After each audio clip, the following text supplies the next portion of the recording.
20 साल तक चली कानूनी लड़ाई, 128 गवाहों के बयान, सीबीआई की लंबी जांच और एक हाई प्रोफाइल राजनीतिक हत्याकांड। लेकिन जब फैसले का दिन आया तो अदालत ने इस मामले के सभी आरोपियों को बरी कर दिया। आखिर पवन राजे निंबालकर हत्याकांड में ऐसा क्या हुआ कि 2 दशक की सुनवाई के बाद भी किसी को दोषी नहीं ठहराया जा सका? साल 2006 महाराष्ट्र की राजनीति में एक ऐसा नाम तेजी से उभर रहा था जिसे लोग भविष्य का बड़ा नेता मानने लगे थे। यह नाम था पवन राजे निंबालकर का। लेकिन शायद उनकी बढ़ती लोकप्रियता किसी को रास नहीं आ रही थी। और फिर 3 जून 2006 को कुछ ऐसा हुआ जिसने पूरे महाराष्ट्र को झकझोर कर रख दिया। उस दिन 41 वर्षीय पवन राजे निंबालकर अपने ड्राइवर समद काजी के साथ मुंबई से उस्मानाबाद, जिसे आज धाराशिव के नाम से जाना जाता है, लौट रहे थे। सफर सामान्य था और किसी को अंदाजा नहीं था कि आगे क्या होने वाला है। जैसे ही उनकी कार नवी मुंबई के कलंबोली इलाके के पास पहुंची, अचानक 2 हमलावरों ने उनका रास्ता रोक लिया। इसके बाद जो हुआ वह किसी फिल्मी सीन से कम नहीं था। हमलावरों ने बिना कोई मौका दिए कार पर ताबड़तोड़ गोलियां बरसानी शुरू कर दी। गोलियों की आवाज से पूरा इलाका गूंज उठा। हमला इतना घातक था कि पवन राजे निंबालकर और उनके ड्राइवर समद काजी ने मौके पर ही दम तोड़ दिया। एक लोकप्रिय नेता की दिन दहाड़े हुई इस हत्या ने पूरे राज्य में सनसनी फैला दी। लेकिन इस मामले को और भी ज्यादा चौंकाने वाली बात वह थी जो जांच के दौरान सामने आई। आरोपों की सुई किसी बाहरी दुश्मन की तरफ नहीं, बल्कि पवन राजे निंबालकर के अपने ही चचेरे भाई और महाराष्ट्र की राजनीति के प्रभावशाली नेता पद्म सिंह पाटिल की तरफ घूमने लगी।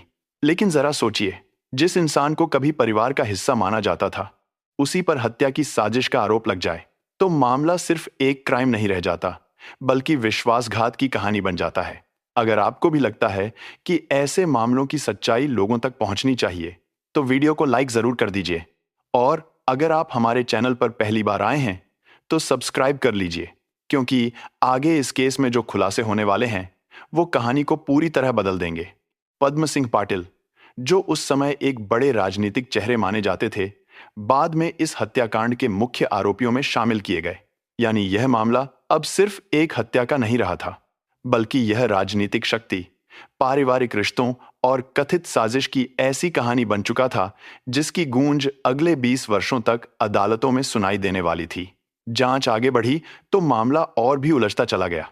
शुरुआत में लोगों को लगा था कि यह किसी राजनीतिक विरोधी का हमला हो सकता है, लेकिन जैसे जैसे जांच एजेंसियां सबूतों की परतें खोलने लगीं, वैसे वैसे कई बड़े नाम इस मामले से जुड़ते चले गए।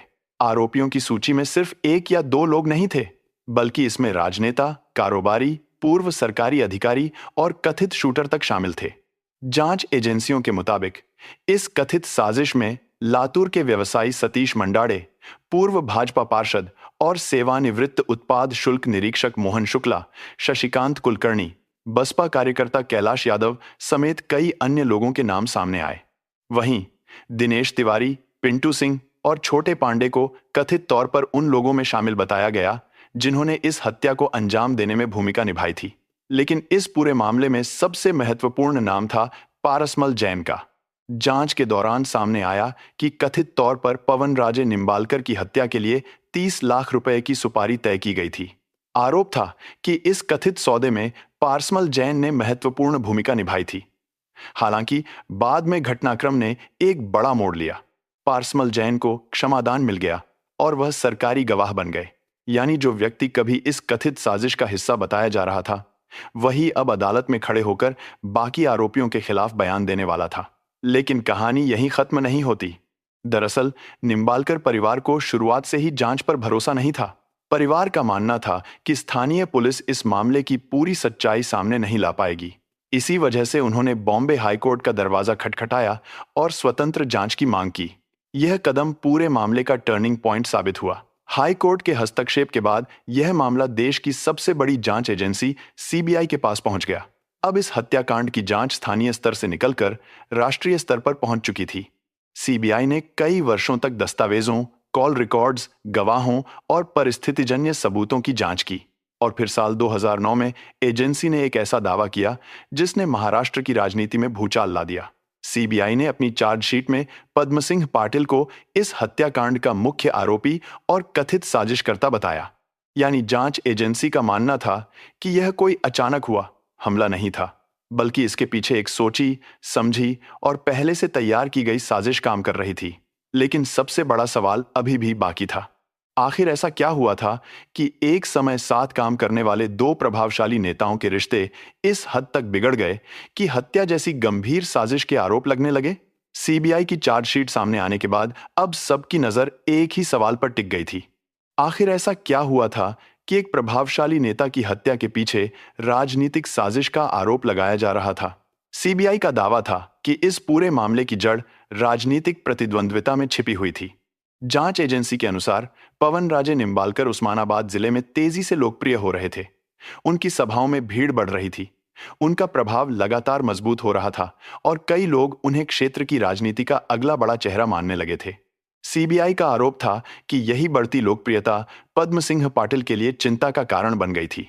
जांचकर्ताओं का मानना था कि पाटिल को लगने लगा था कि अगर निंबालकर इसी तरह आगे बढ़ते रहे तो जिले में वर्षों से बना उनका राजनीतिक वर्चस्व कमजोर पड़ सकता है।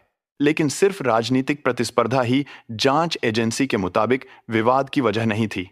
सीबीआई ने अपनी जांच में यह भी दावा किया कि टेरना शुगर फैक्ट्री को लेकर दोनों नेताओं के बीच मतभेद लगातार बढ़ते जा रहे थे।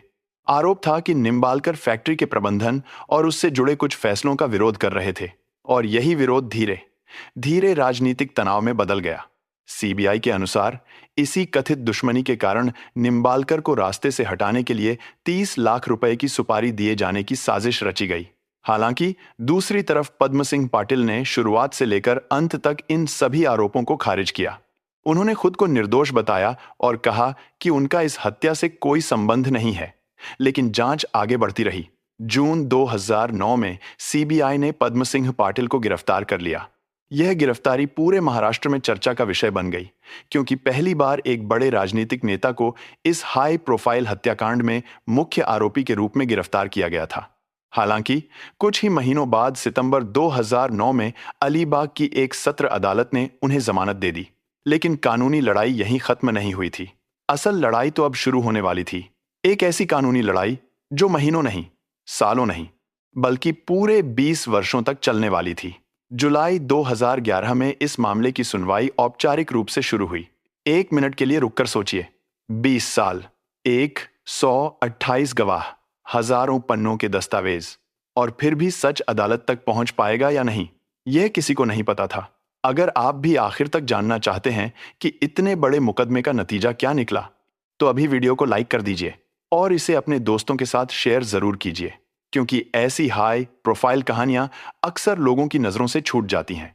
अदालत में एक एक करके गवाह पेश किए गए, दस्तावेज रखे गए और दोनों पक्षों ने अपने अपने तर्क रखे। समय बीतता गया, लेकिन फैसला नहीं आया। इस दौरान अदालत ने कुल 128 गवाहों के बयान दर्ज किए। इन गवाहों में कई महत्वपूर्ण लोग शामिल थे, लेकिन जब एक नाम सामने आया तो पूरे मामले ने और भी ज्यादा सुर्खियां बटोर लीं। वह नाम था सामाजिक कार्यकर्ता अन्ना हजारे का। आखिर इस हत्या के मुकदमे में अन्ना हजारे का नाम कैसे जुड़ गया और उन्होंने अदालत में ऐसा क्या बयान दिया था जिसने इस मामले को और भी रहस्यमय बना दिया? यही इस कहानी का अगला और सबसे दिलचस्प मोड़ था। 128 गवाहों की लंबी सूची में एक ऐसा नाम भी शामिल था जिसकी किसी ने शायद कल्पना भी नहीं की होगी। वह नाम था अन्ना हजारे का। जब अदालत में अन्ना हजारे का नाम सामने आया तो पूरे मामले ने एक नया मोड़ ले लिया। दरअसल सरकारी गवाह बने पारसमल जैन ने अपने बयान में दावा किया था कि पवनराजे निंबालकर की हत्या की कथित साजिश के साथ सात सामाजिक कार्यकर्ता अन्ना हजारे को भी निशाना बनाने की बात हुई थी। यह दावा सामने आते ही मामला सिर्फ एक राजनीतिक हत्या तक सीमित नहीं रहा। अब इसमें देश के एक प्रसिद्ध सामाजिक कार्यकर्ता का नाम भी जुड़ चुका था। अदालत में गवाही देते हुए अन्ना हजारे ने बताया कि उन्हें पहले भी पद्म सिंह पाटिल की तरफ से धमकियां मिलने की बात महसूस हुई थी। हालांकि इस पूरे मामले में कौन सा दावा कितना मजबूत था और कौन सा नहीं, यह तय करना अदालत का काम था। इसीलिए आने वाले वर्षों में अदालत के सामने हजारों पन्नों के दस्तावेज, दर्जनों सबूत और सैकड़ों घंटे की गवाहियां पेश की गईं। यह मुकदमा अतिरिक्त सत्र न्यायाधीश सत्यनारायण नवंदर की अध्यक्षता वाली विशेष सीबीआई अदालत में चल रहा था। एक तरफ सीबीआई थी जो दावा कर रही थी कि उसके पास आरोपियों के खिलाफ मजबूत परिस्थितिजन्य और दस्तावेजी सबूत मौजूद हैं। दूसरी तरफ बचाव पक्ष था, जो लगातार इन आरोपों को गलत और आधारहीन बता रहा था। साल दर साल सुनवाई चलती रही, गवाह आते रहे, जिरह होती रही और पूरा देश इस हाई प्रोफाइल मामले के अंतिम फैसले का इंतजार करता रहा। आखिरकार लगभग 2 दशक की कानूनी लड़ाई के बाद वह समय भी आ गया जब अदालत अपना फैसला सुनाने वाली थी। शुरुआत में उम्मीद की जा रही थी कि फैसला पिछले महीने ही आ जाएगा, लेकिन मामला टल गया। फिर नई तारीख 16 जून तय हुई। लोगों को लगा कि अब इस लंबे इंतजार का अंत होने वाला है, लेकिन 16 जून को भी फैसला नहीं आया। न्यायाधीश ने कहा कि फैसले को अंतिम रूप देने के लिए उन्हें कुछ और समय चाहिए। इसके बाद सुनवाई को 20 जून तक के लिए स्थगित कर दिया गया। अब पूरे महाराष्ट्र की नजरें सिर्फ एक तारीख पर टिकी हुई थीं, 20 जून, वह दिन जिसका इंतजार पीड़ित परिवार करीब 20 साल से कर रहा था, वह दिन जिसका इंतजार आरोपी भी कर रहे थे। और आखिरकार 20 जून को अदालत ने अपना फैसला सुना दिया। लेकिन यह फैसला ऐसा था, अब अगले कुछ सेकंड में आप जानने वाले हैं उस फैसले के बारे में जिसका इंतजार एक परिवार ने करीब 20 साल तक किया। लेकिन फैसला सुनने से पहले मैं आपसे सिर्फ एक सवाल पूछना चाहता हूं। क्या आपको लगता है कि 20 साल तक चलने वाले किसी मुकदमे में आखिरकार सच सामने आ ही जाता है? अपनी राय कमेंट में जरूर लिखिए।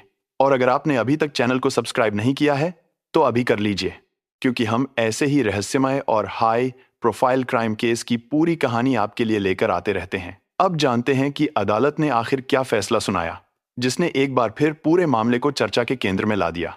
विशेष अदालत ने इस हत्याकांड में मुकदमे का सामना कर रहे सभी आरोपियों को बरी कर दिया। यानी 20 साल तक चली सुनवाई, 128 गवाहों की गवाही और हजारों पन्नों के रिकॉर्ड के बावजूद अदालत ने आरोपियों को दोषी नहीं ठहराया। हालांकि कहानी यहीं खत्म नहीं हुई। क्रेटा फैसले के तुरंत बाद सीबीआई ने साफ कर दिया कि वह इस निर्णय को उच्च न्यायालय में चुनौती देगी। एजेंसी का कहना था कि उसने अदालत के सामने आरोपियों के खिलाफ बेहद मजबूत सबूत पेश किए थे। यानी कानूनी लड़ाई भले ही एक अदालत में खत्म होती दिखाई दे रही हो, लेकिन इस मामले का अंतिम अध्याय शायद अभी लिखा जाना बाकी है। लेकिन इस पूरे मामले को समझने के लिए हमें एक बार फिर अतीत में लौटना होगा, क्योंकि कई बार किसी हत्या का रहस्य घटनास्थल पर नहीं, बल्कि वर्षों पुराने रिश्तों और टूटे हुए भरोसे में छिपा होता है। पवन राजे निंबालकर उस्मानाबाद जिले के एक लोकप्रिय कांग्रेस नेता थे।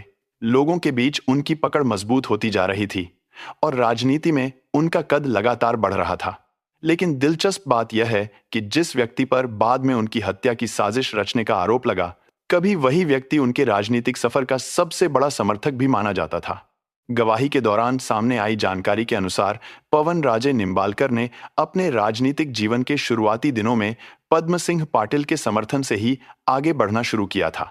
दोनों नेताओं के संबंध कभी इतने अच्छे थे कि निंबालकर को टेरना शुगर फैक्ट्री और उस्मानाबाद जिला केंद्रीय सहकारी बैंक जैसी महत्वपूर्ण संस्थाओं में जिम्मेदार पद भी मिले थे। उस समय शायद किसी ने नहीं सोचा होगा कि भविष्य में यही दो नेता एक दूसरे के सबसे बड़े राजनीतिक प्रतिद्वंद्वी बन जाएंगे। लेकिन राजनीति में परिस्थितियां बहुत तेजी से बदलती हैं। जैसे जैसे पवन राजे निंबालकर की लोकप्रियता बढ़ने लगी, वैसे वैसे दोनों नेताओं के बीच दूरियां भी बढ़ती चली गईं। जो रिश्ता कभी सहयोग का था, वह धीरे धीरे प्रतिस्पर्धा में बदल गया और फिर प्रतिस्पर्धा कथित तौर पर टकराव में बदलती चली गई। मुकदमे के दौरान पवन राजे निंबालकर के बेटे और वर्तमान सांसद ओम राजे निंबालकर ने अदालत में एक महत्वपूर्ण बयान दिया। उन्होंने कहा कि दोनों गुटों के बीच संबंध इतने खराब हो चुके थे कि उनके पिता ने पद्म सिंह पाटिल के खिलाफ पुलिस में शिकायत तक दर्ज कराई थी। यानी अदालत में पेश की गई गवाहियों के अनुसार दोनों नेताओं के बीच तनाव कोई अचानक पैदा हुई स्थिति नहीं थी, बल्कि यह विवाद कई वर्षों से धीरे धीरे गहराता जा रहा था। हालांकि अदालत का काम आरोपों और भावनाओं के आधार पर नहीं, बल्कि सबूतों के आधार पर फैसला देना होता है। और लगभग 20 साल तक चली इस कानूनी लड़ाई के बाद विशेष अदालत ने सभी आरोपियों को बरी कर दिया। लेकिन इस फैसले के बाद भी कई सवाल आज तक लोगों के मन में मौजूद हैं। क्या पवन राजे निंबालकर की हत्या वास्तव में राजनीतिक प्रतिद्वंद्विता का परिणाम थी? क्या जांच एजेंसियों द्वारा पेश किए गए सबूत पर्याप्त थे? क्या जांच एजेंसियों द्वारा पेश किए गए सबूत पर्याप्त थे? और अगर थे, तो अदालत ने उन्हें क्यों स्वीकार नहीं किया? या फिर इस मामले की सच्चाई कहीं ऐसी परतों में छिपी हुई है जो आज भी पूरी तरह सामने नहीं आ सकी? इन सवालों के जवाब शायद आने वाले समय में उच्च न्यायालय की सुनवाई के दौरान सामने आए, क्योंकि सीबीआई पहले ही इस फैसले को चुनौती देने की बात कह चुकी है। लेकिन फिलहाल 20 साल पुराना यह हत्याकांड एक ऐसे फैसले के साथ समाप्त हुआ है जिसने बहस को खत्म नहीं किया, बल्कि एक बार फिर शुरू कर दिया है। आपकी इस पूरे मामले पर क्या राय है? क्या आपको लगता है कि इस केस में न्याय हुआ है या अभी भी कुछ सवालों के जवाब मिलना बाकी हैं? अपनी राय कमेंट सेक्शन में